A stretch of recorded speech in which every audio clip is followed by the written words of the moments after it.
ಆತ್ಮೀಯರೇ ನಮಸ್ಕಾರ.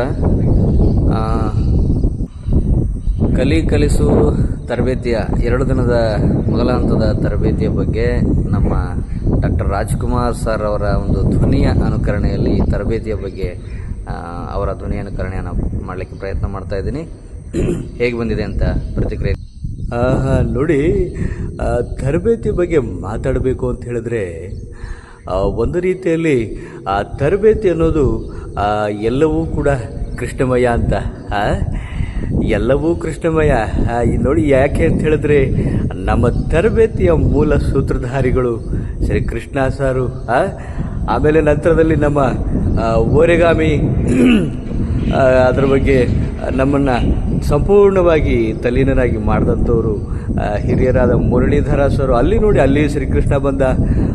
ಹಾಗೆ ನಮ್ಮ 2ನೇ ದಿನದ ಅವಧಿನಲ್ಲಿ ನಮ್ಮೆಲ್ಲರನ್ನ ಒಂದು ಜಾನಪದ ಲೋಕಕ್ಕೆ ಕರೆದುಕೊಂಡು ಹೋದ್ರಲ್ಲ ಯುವ ಜನಪದ ಗಾಯಕರು ಮೋಹನ ಕುಮಾರ್ ಅವರು.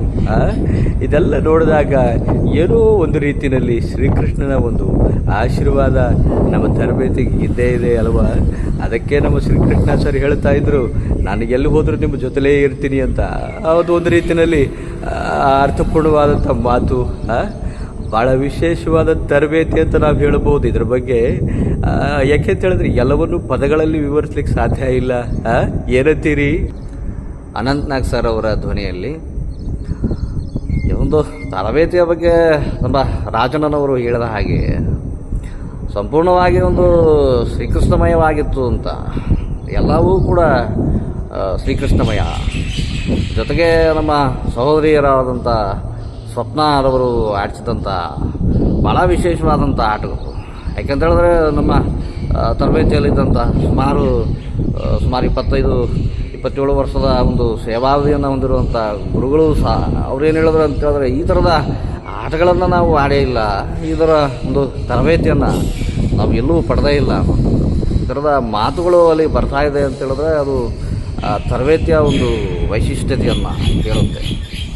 ಇದನ್ನ ನಾವು ನಮ್ಮ ಇನ್ನೊಬ್ಬ ಸಹೋದರರು ಇನ್ಸಾಫ್ ಅವರು ಒಂದು ರೀತಿಯಲ್ಲಿ ಒಂದು ವಾದ್ಯದ ರೀತಿಯಲ್ಲಿ ಒಂದು ನಮ್ಮೆಲ್ಲರನ್ನ ಗಾಯಕರನ್ನಾಗಿ, ಕೆಲವರನ್ನ ಸಂಗೀತ ವಾದ್ಯವನ್ನು ನುಡಿಸುವಂಥವನ್ನಾಗಿ ಭಾಳ ಒಂದು ವಿಶಿಷ್ಟವಾದಂಥ ಅನುಭವ ಅಂತ ನಾವು ಹೇಳಬಹುದು. ದಿನೇಂದ್ರ ಗೋಪಾಲ್ ಸರ್ ಅವರ ಧ್ವನಿಯಲ್ಲಿ ಒಂದೇ ಮಾತಿನಲ್ಲಿ ಹೇಳಬೇಕೆಂದರೆ ಶಿವನೇ ಬಹಳ ವಿಶೇಷವಾಗಿತ್ತು. ಈ ಥರದ ತರಬೇತಿಯನ್ನು ನಾವೆಂದೂ ಕೂಡ ಪಡೆದಿಲ್ಲ. ಈ ತರಬೇತಿಯ ಅನುಭವಗಳನ್ನು ಪದಗಳಲ್ಲಿ ವಿವರಿಸಲಿಕ್ಕೆ ಸಾಧ್ಯ ಇಲ್ಲ ಕಣ್ಲೆ. ಎಲ್ರಿಗೂ ಒಳ್ಳೆಯದಾಗಲಿ.